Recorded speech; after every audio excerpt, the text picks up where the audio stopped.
Sir మామూలు viral అవ్వద్దు ఈ స్పీచ్, మామూలు వైరల్ అవ్వద్దు. బస్తీ మే సవాల్. వైరల్ కావాలా? శ్రీముఖి వైరల్ కావాలా? Sir please sir. ఏం దావా చేసుకుందామా? ఏయ్ ఏయ్ ఏయ్ చలికాలం చెట్లకు పోదామా? ఓయ్ ఫ్యాంటాస్టిక్. సార్ మా నిజామాబాద్ లో ఫేమస్ మటన్ చెట్లకి వెళ్ళి తెల్లగలు సార్. అప్పు మార్నింగ్ తీస్తే ఫ్రెష్గా తాగితే నీరు అది వేరే లెవెల్లో ఉంటుంది. ఏయ్ మా వాళ్ళకి సినిమా కంటే మన దగ్గర సినిమాలు ఇవన్నీ తక్కువ కాబట్టి మీ దగ్గరికి వెళ్ళి రియాక్షన్ అదే తక్కువ వస్తుందని మా డైరెక్టర్ చెప్పా. ఆంధ్రాలో వెళ్తే సినిమాకు ఒక వైబ్ ఇస్తారు, మన దగ్గర అయితే తెల్లగల్లికి మటన్కి వైబ్ ఇస్తాం. అందరికి నమస్కారం. నిజామాబాద్ ఇంతకుముందు ఒకసారి ఇక్కడ ఫిదా ఫంక్షన్ చేసాం. ఆ రోజు వర్షం పడి సరిగ్గా జరగలేదు. సో మొన్న అనిల్ రావిపూడి సార్ నిజామాబాద్లో ఫంక్షన్ చేద్దాం అన్నాడు. నేనేమో గేమ్ చేంజర్ అని మొత్తం దేశం అంతా తిరుగుతున్నాను. సో అనిల్, శిరీష్ గారు, వెంకటేష్ గారు ఈ సినిమాని వాళ్ళ భుజాల మీద వేసుకొని 72 రోజుల్లో ఫినిష్ చేశారు ఇంత పెద్ద సినిమాని. సో నిజామాబాద్లో ఈవెంట్ అనుకున్నప్పుడు తప్పకుండా ప్లాన్ చేద్దామని మా సుధాకర్కి వీళ్ళకి అప్పచెప్తే ఇమీడియట్గా ఇది ఈవెంట్ ఇక్కడ ఆర్గనైజ్ చేశారు. ఫస్ట్ టైం నాకు తెలిసి నిజామాబాద్లో ఫుల్ ప్లెడ్జ్ ఒక సినిమా ఈవెంట్ జరగడం. దానికి Sudhakar and police department and collector గారికి అందరికీ ఇంత తక్కువ టైంలో మాకు ఇవన్నీ ఇలా చేసి పెట్టినందుకు మీ అందరికీ పేరు పేరున ధన్యవాదాలు. నిజామాబాద్ అంటే ఎప్పుడో చిన్నప్పటికీ వెళ్ళిపోవాలి. ఇక్కడ పిక్చర్ ప్యాలెస్లో, విజయ్ థియేటర్లో, లలితామహల్లో, రాజారాజేంద్ర థియేటర్లో, నటరాజ్ థియేటర్లో రూపాయి చారణ టికెట్లో సైకిల్ మీద వెళ్ళి నేను శిరీష్ సినిమాలు చూసేవాళ్ళం 1980స్లో. అలా సినిమాల మీద ఇష్టం పెరిగి సినిమా ఫీల్డ్లోకి వస్తామని కూడా మాకు తెలియదు, కానీ ఆ ఇష్టం ప్రతి సినిమాలు చూడాలని. ఇక్కడ నాగేశ్వరరావు ఉన్నారు, పిక్చర్ ప్యాలెస్లో మాకు రూపాయి చారణ టికెట్ ఇచ్చి కూర్చోబెట్టేవాడు. తర్వాత లలితామాల్ థియేటర్లో రూపాయిన్నర టికెట్ వెనకాల లైన్ ఉండేది. అప్పుడు మా దగ్గర 5 రూపాయలు తీసుకొని వస్తే సినిమా చూసిపోవాలి ఇద్దరం. మధ్య ఇంటర్వెల్లో 50 పైసలు పెట్టి పాప్కార్న్ కొనుక్కోవాలి 5 రూపీస్లో. అలా సినిమాలు చూస్తూ ఎదుగుతూ ఈరోజు అదే నిజామాబాద్లో మా 58వ సినిమా ఈవెంట్ చేయడం అనేది చాలా గర్వంగా ఉంది. దానికి చాలామంది దర్శకులు, చాలామంది హీరోలు, సో హోల్ ఎంతో సపోర్ట్ చేస్తే మేము ఈరోజు ఈ పొజిషన్లో ఉన్నాము. సో ఈరోజు ఈ సంక్రాంతికి వస్తున్నాం. ముందు దర్శకుడు అనిల్ రావిపూడి గురించే మాట్లాడాలి. అనిల్ రావిపూడి ఒకసారి మా సినిమాకి వంశీ పైడిపల్లి దగ్గర రైటర్గా వచ్చి వెళ్ళాడు ఒక సినిమాకి. తర్వాత పటాసన్ సినిమా తీసినప్పుడు ఆ సినిమా డబుల్ పాజిటివ్ నాకు చూపించడానికి ఎన్టీఆర్ ఆర్ట్స్ హరి సినిమా చూపించాడు. సినిమా నచ్చి ఆ సినిమా మొత్తం ఆంధ్రప్రదేశ్, తెలంగాణ రైట్స్ తీసుకున్నాం. అప్పుడు మా పరిచయం ఏర్పడింది. ఆ పరిచయం కాస్త ఇప్పుడు 8 సినిమాల్లో 6 సినిమాలు ఈ బ్యానర్లోనే చేసి ఈ బ్యానర్కి ఈరోజు ఒక పిల్లర్ డైరెక్టర్ లాగా నిలబడ్డాడు. అంటే ఒక ఎమోషనల్గా ఒక సినిమాకి మేము ఎలా ఆలోచిస్తామనేది ఆలోచిస్తూ అనిల్ మాతో ఒక జర్నీ పెడుతూ ఒక మామూలు కుటుంబంలో నుంచి, వాళ్ళ ఫాదర్ ఇక్కడ ఉన్నారు, రండి సార్, వీళ్ళ నాన్న ఆర్టీసీ డ్రైవర్.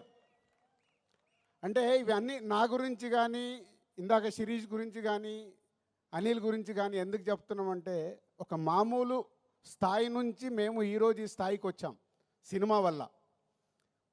వాళ్ళ ఫాదర్ ఆర్టీసీ డ్రైవర్. సినిమా పైన ఇంట్రెస్ట్తో అనిల్ హైదరాబాద్కి వచ్చిన తర్వాత రైటర్ కాస్త డైరెక్టర్ అయ్యి ఈరోజు ఒక తెలుగు ఫిలిం ఇండస్ట్రీలో ఒక టాప్ డైరెక్టర్గా, వన్ ఆఫ్ ద టాప్ డైరెక్టర్గా నిలబడ్డాడు. ప్రతి సినిమా దాన్ని ఎలా సక్సెస్ చేయాలి దానికోసమే 24 గంటలు అందరికీ, ఒక హీరోకి కానీ, హీరోయిన్స్ కానీ, యాక్టర్స్ కానీ ఆయన్నే యాక్టింగ్ చేసి చూపిస్తాడు. ప్రతి సినిమాకి మ్యూజిక్ ఆల్ టెక్నీషియన్స్తో పని చేయించుకుంటాడు. Anil, thank you very much. So ఈ సంస్థకి ఈరోజుకు వన్ ఆఫ్ ద పిల్లర్ అయినందుకు thank you very much. And ఈ సినిమాలో ఒక బ్లాక్ బస్టర్ పొంగల్ అని రాపిచ్చావు. నువ్వు ఎందుకు రాయించావో నాకు తెలియదు. ఎస్, ఈ సంవత్సరము మా సంస్థకి blockbuster Pongal year. First time ఒక పాన్ ఇండియా సినిమా గేమ్ చేంజర్ రెడీ అయింది జనవరి 10th రిలీజ్ అవ్వటానికి. ఇంకొక పక్కన మా కాంబినేషన్లో వస్తున్న ఈ సినిమా అండ్ విక్టరీ వెంకటేష్ గారు సీతమ్మ వాకిట్లో సిరిమల్ల చెట్టు, F2, F3 ఇలా మా బ్యానర్లో అన్ని సూపర్ హిట్ సినిమాలు చేసి మళ్ళీ కాంబినేషన్లో వస్తున్న సినిమా సంక్రాంతికి వస్తున్నాం ఒక పక్కన.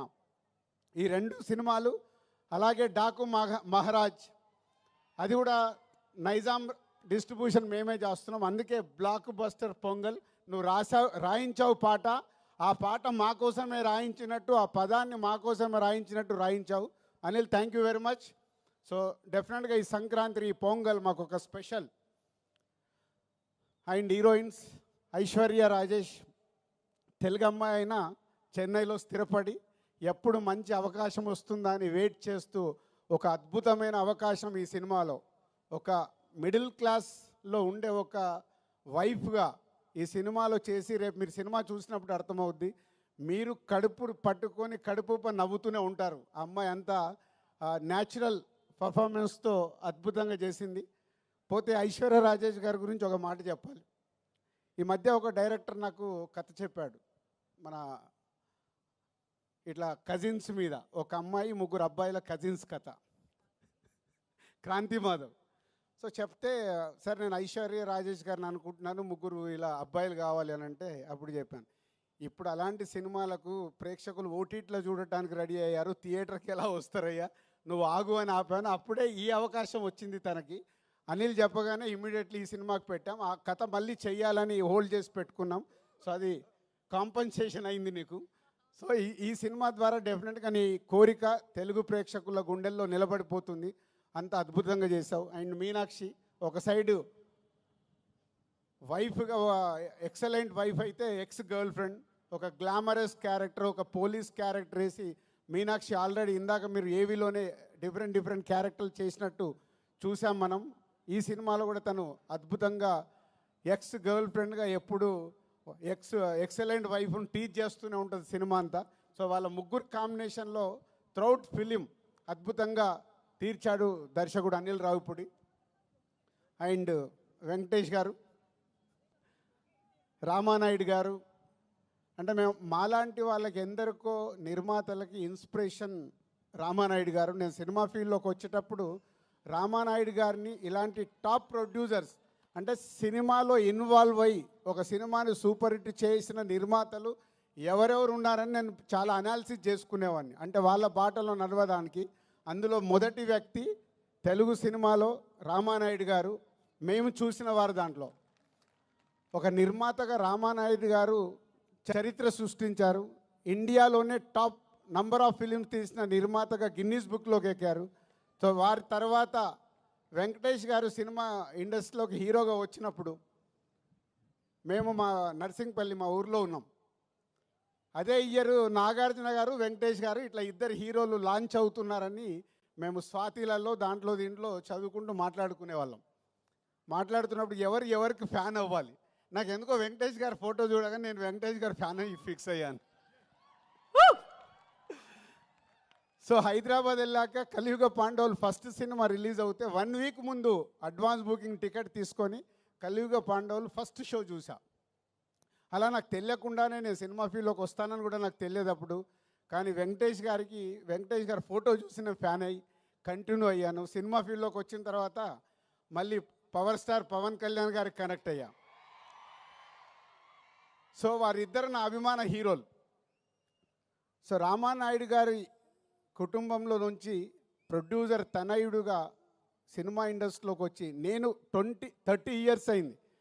అందరి హీరోలతో పనిచేశాను. వెంకటేష్ గారు షూటింగ్లో ఉంటే ప్రొడ్యూసర్కి లొకేషన్లో ఉండాల్సిన అవసరం లేదు. ఆయననే డైరెక్టర్ని పిలుస్తాడు, తీ అంటాడు, అసలు పరిగెత్తిస్తారు. అనుకున్న టైంలో డబ్బు వేస్ట్ అవ్వడం వెంకటేష్ గారికి ఇష్టం ఉండదు. అది రామానాయుడు గారి దగ్గర ఉన్న క్వాలిటీ.